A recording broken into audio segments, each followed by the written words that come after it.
Alright. I guess well, I figured we'd mess with the dozer a little bit this morning. I don't know what I got. There's so much going on. I don't know what. I thought about going and getting some concrete mix and working on the chicken coop, but I was like, I want to walk away from that for a while. I don't have parts to put the 4150 back together yet. Tomorrow I got to get stuff ready for the tractor pull. But I figured with anything, I want to make a little more progress on that, because I don't think I honestly haven't had a chance to work on it since the last time we saw it, because I've been busy with the chicken coop and other stuff. And then I don't think Dad's had a chance to mess with it because he's been busy, because it looks like everything's sitting right where I left it. So, but what I want to do today is we need to get the fuel tank off so that we can get it cleaned up or cleaned out, because that's going to be a big thing. And the generator's got to come off so that it can go out and get rebuilt, because it does not look good inside. Can probably pull the carburetor off, because it's gonna need, I mean, you're not supposed to have stuff inside the air neck on your carburetor. So basically just taking stuff off today that needs to be worked on. But the big thing is the fuel tank, because we know for sure that the fuel tank is full of crap. So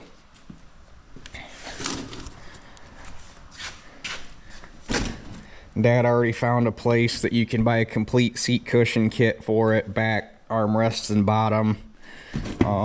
I've been doing a little bit of looking with no luck for a wiring harness for it, because the wiring on this thing is bad. It's been rewired once, and they used well, that's all mouse damage anyhow. But it's been rewired once, and they used, it looks like 3 different color wires for everything. We got some yellow, we got some red, we got some green.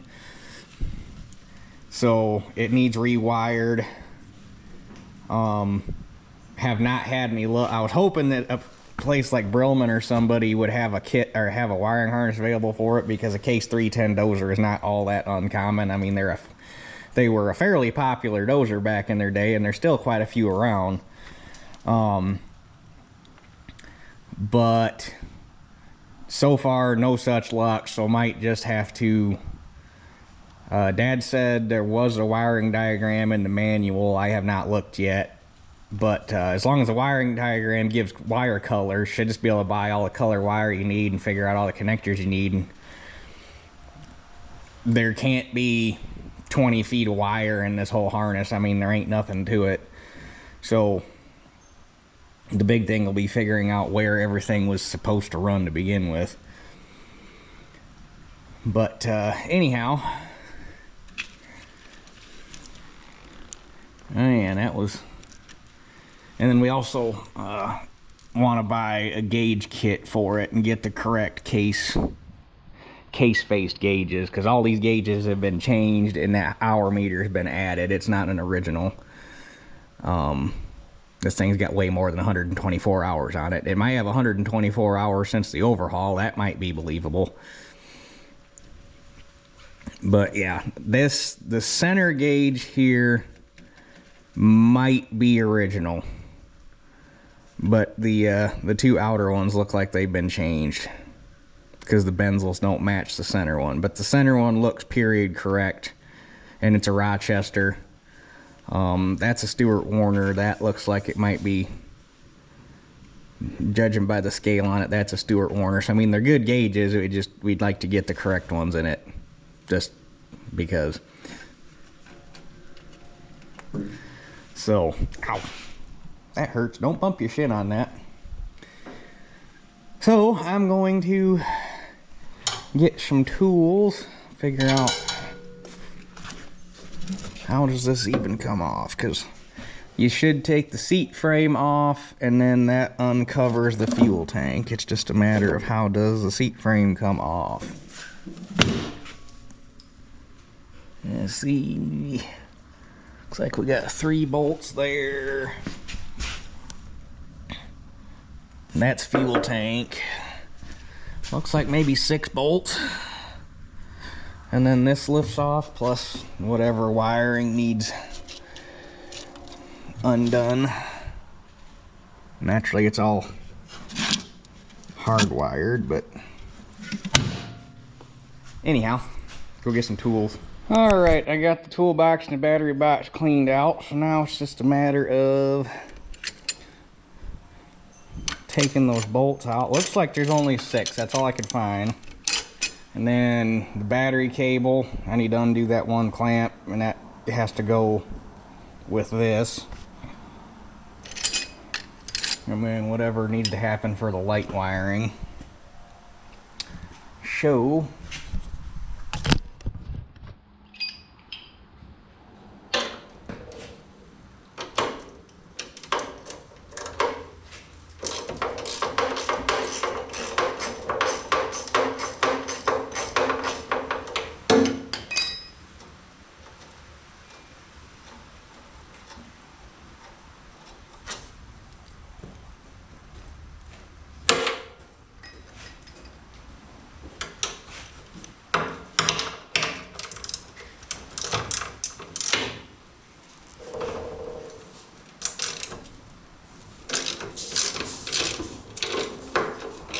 okay, it appears I got everything loose.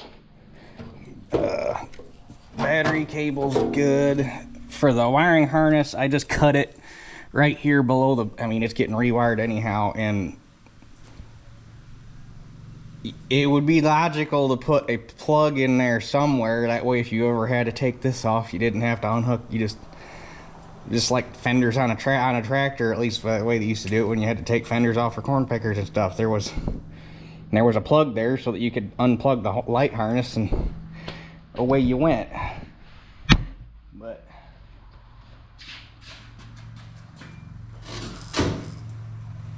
apparently whoever rewired this thing was never planning on having to take any parts off.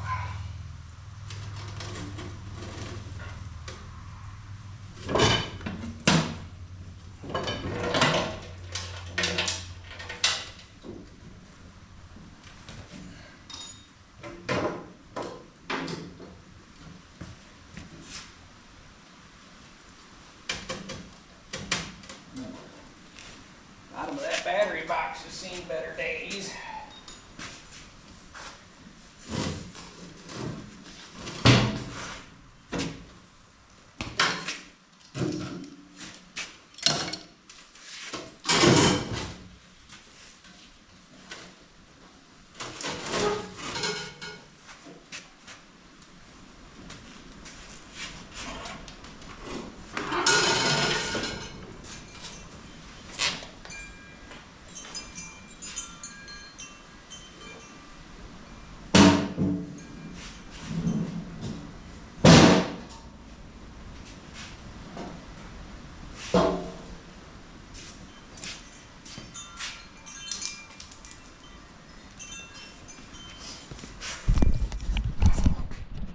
Yeah, that right there, that's all base off the bottom of that battery box. There's a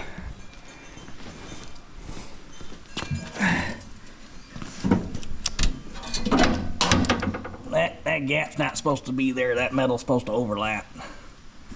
So eventually that's going to need a new bottom welded in it, which they kind of set themselves up for failure on that one, because there's a metal battery. The battery box is obviously metal, and then right in the parts book there's a part number for a wooden plywood blank that sets in the bottom of there for the battery to set on. So that plywood's going to hold moisture, battery acid, whatever, and it's just going to sit there on top of that metal and do that to it. So,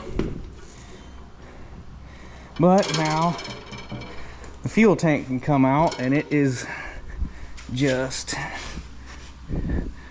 looks like we got 6 bolts here, or 3 bolts, 6 bolts on either side. That one's already out, 4 across the front. So 6 in the bottom, 4 in the front, and then unhook that mess of a fuel line system they got going on there.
Well, it's abundantly clear that when whoever painted this, the dealer or the last owner, actually we know it wasn't the last owner, the owner before the last owner, whatever the case may be, it's abundantly obvious they didn't take anything apart to paint it.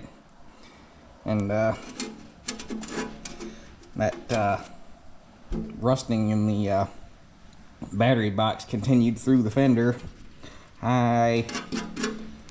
So that fender's gonna need some reconstructive surgery at some point.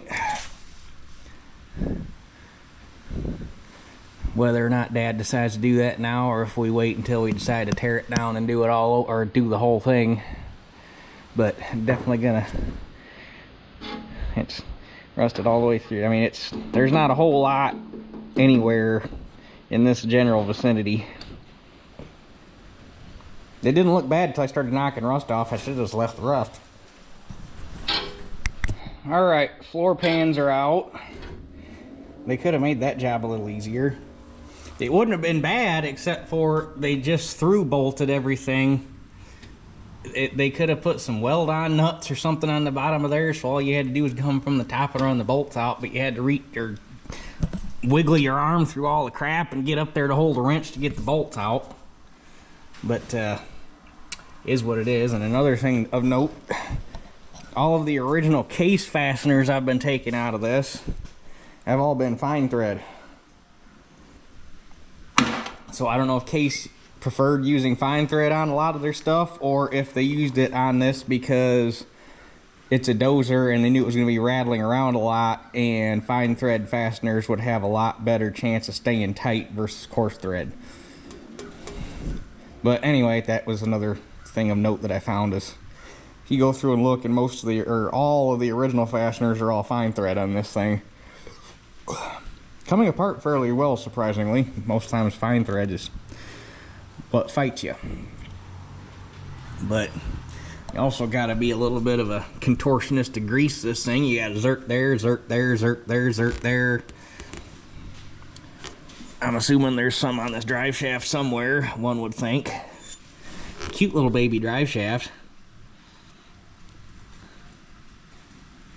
Getting it out, if you ever had to work on it, would be fun, because I don't see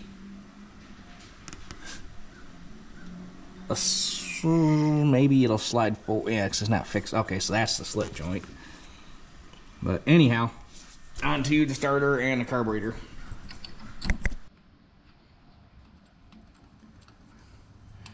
Get this thing out and just, we don't got a carb kit for it yet, but get it out and just submerge it in the solvent tank and let it soak until we do have a carb kit for it. And hopefully that'll make whatever's in there, because I'm sure the inside of this thing don't look pretty.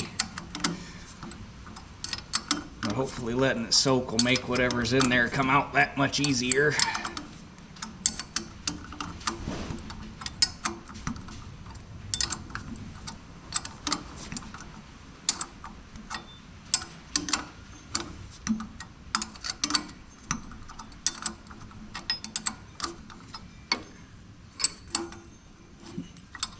That one wants to be difficult.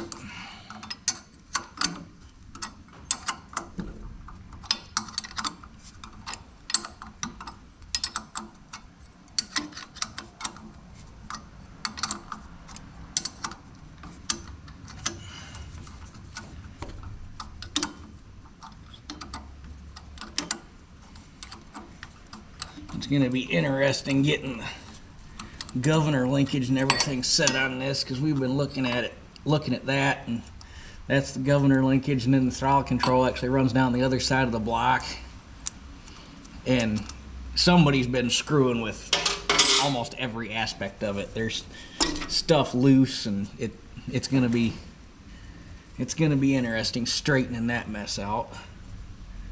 It honestly doesn't look that bad. It definitely gonna need cleaned up, but it looks like somebody might have actually, judging by the condition of that gasket, may have put a carb kit in this at some point, but we're gonna do it again anyhow. But I need another wrench so I can undo that nut for the throttle linkage, and I need a screwdriver to get the choke cable off. Well, I think it's safe to say that the generator wiring has been running dangerously close to the exhaust. So, that's neat.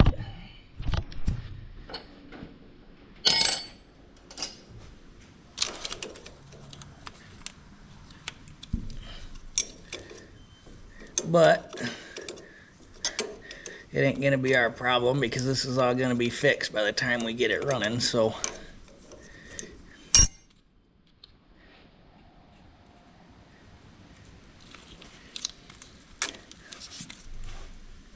Like both wires going to the generator, they're both red.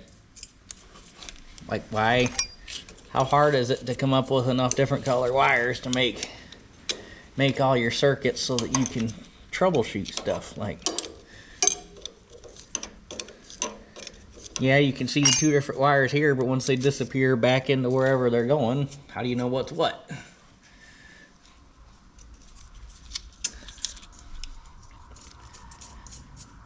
But whatever.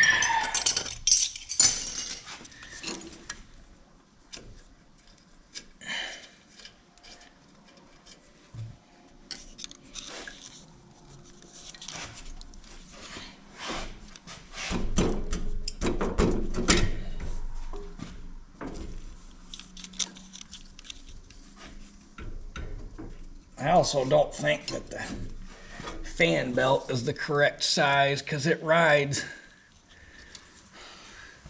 I don't know, maybe it could be, but it rides way out of the pulley, and it's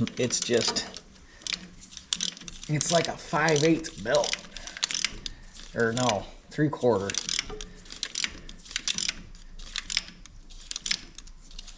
It's bigger than a B. B would be 5/8. Have to look in the book and see what the actual cross section's supposed to be.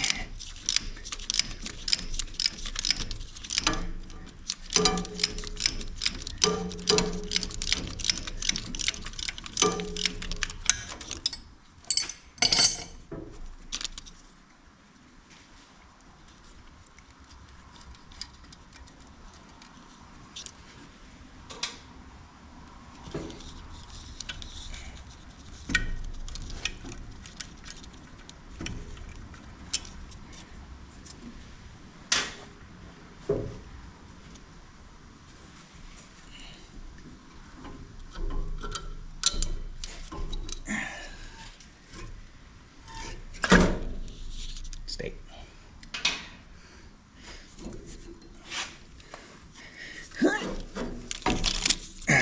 Okay.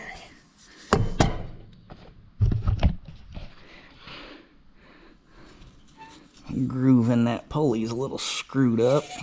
Oh, I guess that's the brushes, not the bearings.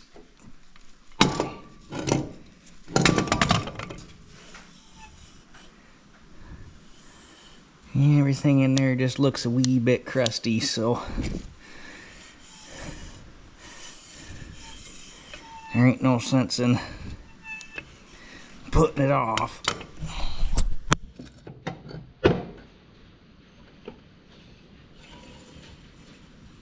So that front lip tucks up under that front frame, so the back's gonna come down.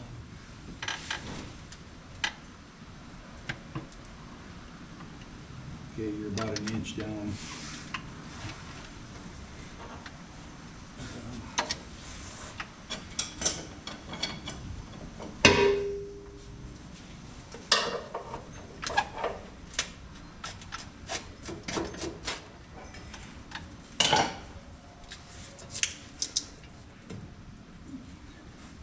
Okay, try rolling the jack back a little. I think I'm against this cross member. Yeah, you're against a bolt. Come down a little bit more.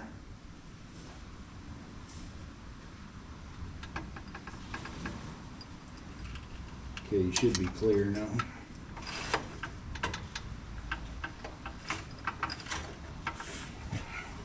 That thing's gonna be really heavy because it's full, so don't get your hand anywhere where And it's 1/4 inch plate, so it ain't light to begin with.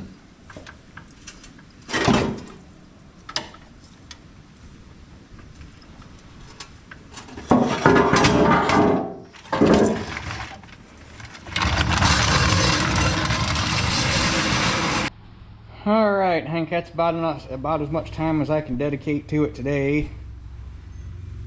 Dad's got yard mowing to do. I'm gonna go home and eat lunch and get my yard mowed, because it needs it. But anyhow, Dad wants to just make brand new fenders for it. This one's got that all rusted out. It's cracked there. This one's getting kind of scummy back here. It's got a crack in it. And all they are basically just a weldment. This from here is a steel strap that was bent and welded on, and the rest of it is just a punch cut piece with a bend in it, and this lip's bent down, this lip's bent down, that corner's welded, that corner's welded.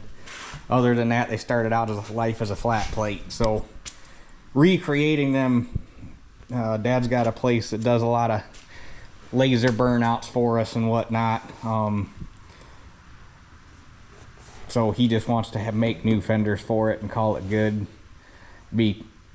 Probably be easier and have a better end result, and not have to use body filler or anything like that, versus trying to fix that mess over there. So that's probably gonna happen. He wants to just make a new fuel tank for it, because this one's bad. The inside is atrocious. Water has definitely done its damage inside that tank. It's rust from one end to the other. There's stalactites hanging down front. It's bad. But it's only made out of 4 pieces, 2 end plates. This one, the bottom piece is one piece with 1, 2, 4 bends in it, and then the top plate, okay, I guess 5 pieces, and then a fuel cap bung, which you can buy weld on fuel cap bungs new. We have to cut this piece off and reuse it and weld a bung in for the fuel uptake, and that would be that's gonna, because I mean the side plates on this thing are terrible, and that was probably I'm not gonna call it a design flaw because it's made it this long, but since that's sandwiched in between the fenders, moisture, dirt, anything gets in there and can't ever get washed out, and then it just sits there and eats and eats and eats. So it's probably just gonna get a brand new fuel tank made for it. Skid pan's off, that can get cleaned up, and everything looks good underneath. We were looking at it, and that bearing in front of the transmission is loose. So need to look and see if it's shimmable or if it just needs replaced, because that needs to be addressed. If we have the drive shaft out, we'd probably go ahead and just put new universals in it since we're there, because that's all original orange case paint, so they are probably original 1960-ish, whatever. Still haven't looked up the serial number to figure out what year this thing is, but somewhere around 1960s, this vintage. So, but have to figure that bearing out, probably universals. Need to do some tightening up on some other stuff. Once the fenders are what hold the hydraulic tank / dash in, so when the fenders come off, this whole hydraulic tank can come off. We can flush that out. Possibly look at, because this has got a 2-spool valve in it, and the spool is already in the second valve. All we would need is a lever, and then we could run lines out the back and put remotes on it for whatever for now, because Dad wants to eventually find a 3-point for it. But at least for now, we could run remotes out the back and be able to disc with it or pull a wagon with it or whatever. Just have remotes back there to make it a little handier. So, but tomorrow, now that I got everything opened up where you can get to all the nooks and crannies, I'll pull it back up front, power wash it, since I'm gonna have the power washer out for getting tractors ready for the tractor pull anyhow. Dad wants to pop the blade off and get it out of the way, make things easier to work on, so we'll do that tomorrow. And just go from there. Need to get, they hodgepodge. The headlights were held in. They had rubber headlight boots sandwiched in with sink drain traps in from the back, like plastic, like kitchen sink drain traps. So need to get, and the correct chrome outer benzels were still in there. They were using them for washers, but need to get the correct headlight buckets for it. Get the old Abe emblem for it. This nose cone is going to be it's typical Case industrial, and even most Case utility tractors, they've been using it for a battering ram, and that nose cone's beat to hell. So, but that's basically where we're at for now. Got enough stuff off that we can start making some steps towards getting some parts that can go back on, but there's still parts that got to come back, still got to come off. So, but almost all of the bolts in the frame are loose, or the lock washers are breaking or falling out. So basically, long term, the best fix for this thing, which ain't gonna be hard because there's more complicatedness in the track frames than there are in the rest of this dozer, because it is literally 2 frame rails with a few pieces, both, like, you take the fenders off and then the dash comes off and you unbolt the grill, and all you have is an engine, a transmission, and 2 frame rails. This is like the simplest way. This thing and an OC3 are basically kit dozers. Like, they are just stupid simple, nothing to them. So going through and doing a quick front to back on this thing and making her look good and tighten everything up, and because there's bolts loose in the cylinder frames and everything, she needs, after all these years, she needs a good bit of TLC, but we'll get her there. So anyhow, with that being said, that's it for this one. We'll catch you guys on the next one.